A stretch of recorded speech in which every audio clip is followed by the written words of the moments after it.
Good morning, colleagues, friends, ladies and gentlemen. My name is Philip Owen from DG Climate Action in the European Commission, and it's my pleasure to give you a brief climate policy update today in the context of the EU Life Programme's Information Days 2021.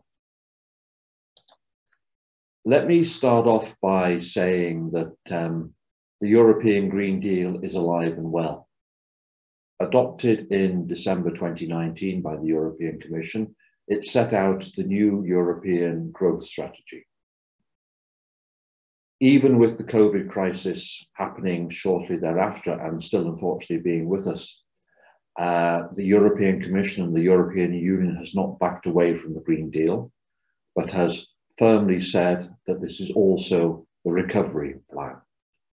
And to date, many of the actions have already been implemented, and many strategies have been put forward. For example, we have a new biodiversity strategy. We have a farm to fork strategy. We've also issued a communication about just transition and also put in funding for that. On top of that, of course, we have adopted the long-term budget 2021-27, of which the LIFE programme is part, together with Next Generation EU to actually fund the transition to a climate neutral, resilient economy. Moving on to the climate ambition, clearly also we've legislated in this area with the climate law and are busily preparing the way forward on the 2030 revised targets. Also last year in September 2020, the European Commission put out a communication stipulating its plans for achieving an ambitious 2030 greenhouse gas emissions reduction target. The purpose of this was twofold. First of all, to demonstrate that the EU was clearly on the way to taking clear action around climate, but also, more importantly, we policymakers had realised that the minus 40% target set in 2030 was insufficient to achieve our climate neutrality goal in 2050. So we had to do more.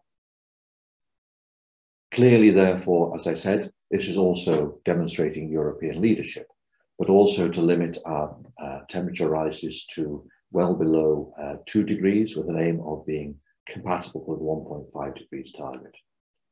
We also had realised that reducing greenhouse gas emissions was also good for the economy. Since 1990, we reduced our greenhouse gas emissions by some 26%, but yet our economy has grown by over 60%. But also, importantly, and as we just mentioned earlier, to get to minus 55, we also need to bring everybody with us. We can't leave regions or people behind, and this is also a very key part of our communication. It has to be socially fair. There are co-benefits of dealing with climate change. Clearly, reducing air pollution is one, and this would reduce our health costs by €110 billion per annum.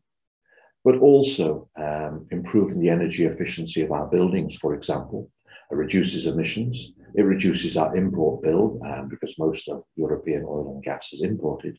And also if we have better insulated buildings, they're better for our citizens because they are warmer and reduce their energy costs.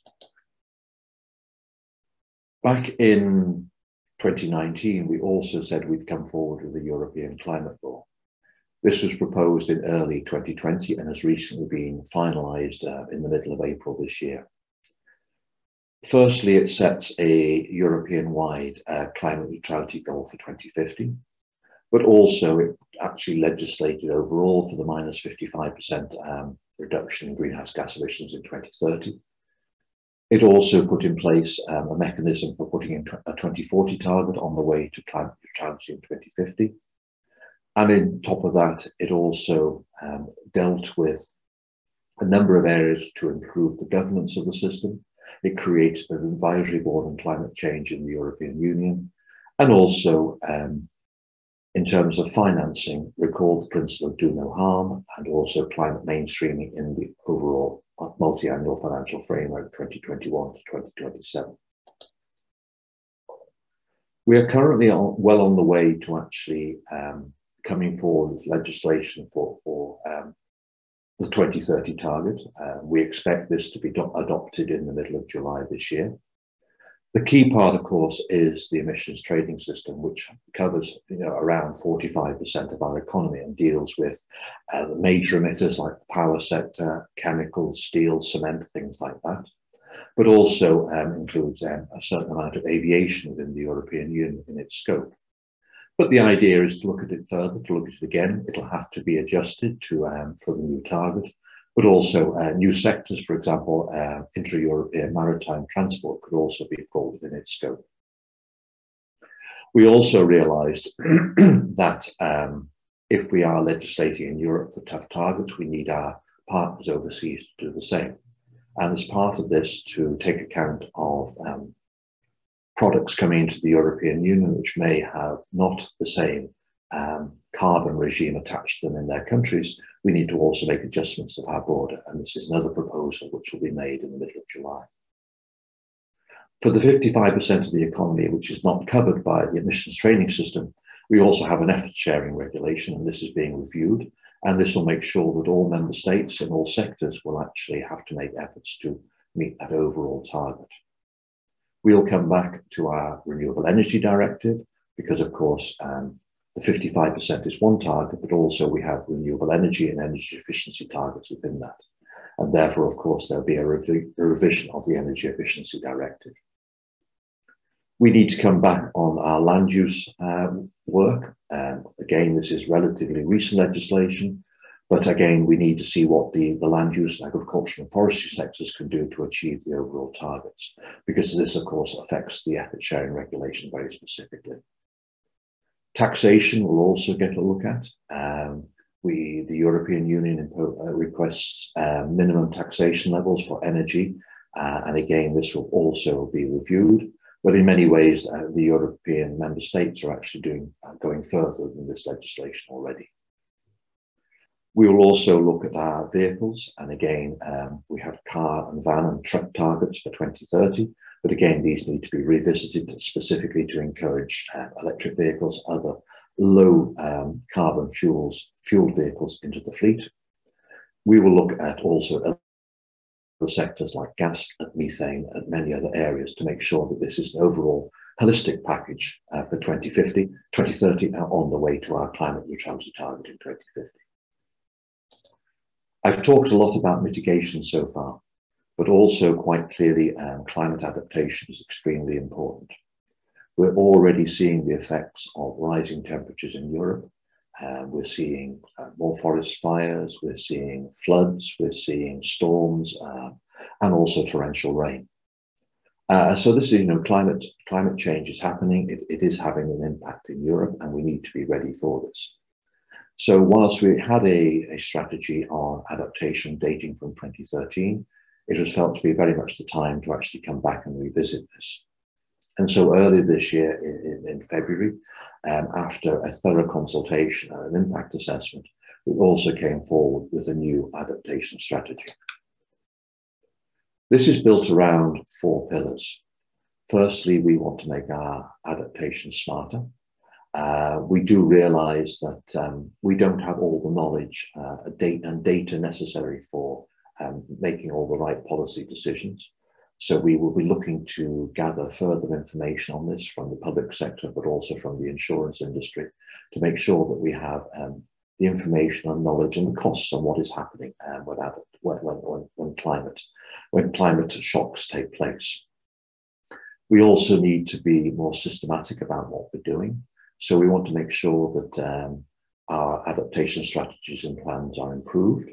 And as you know, adaptation is very much a geographic issue, and it can be different in different areas. So certainly we need to make sure that adaptation plans take place at a local level and also a regional level as is appropriate. And also very importantly, and also tied in very much to the overall biodiversity strategy and our forest strategy, we need to make sure that we have more nature-based solutions for adaptation, so that we're actually bringing together these various strands in one place. As I said, climate change is happening, so we need to be faster about it.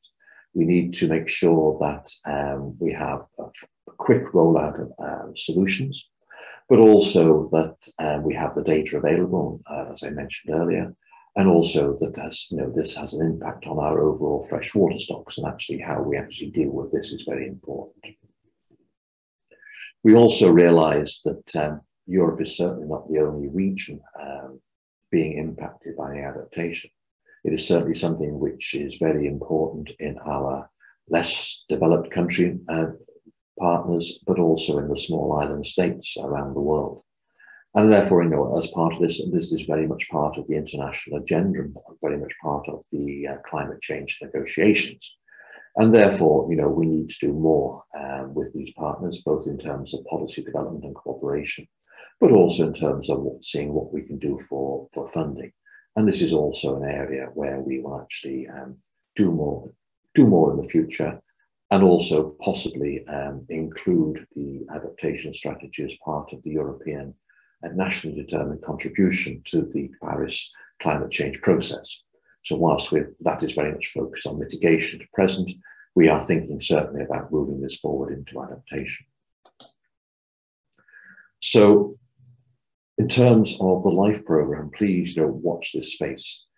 We will be looking very much to areas in mitigation for the future, but also very much to adaptation as well. And we certainly hope that we'll be getting lots of good project proposals which take these factors into account. And certainly we rely very much on you to come forward with those ideas, to try to pilot and try new ideas, which obviously can help us if they are successful in our future policy making. Thank you very much, everybody.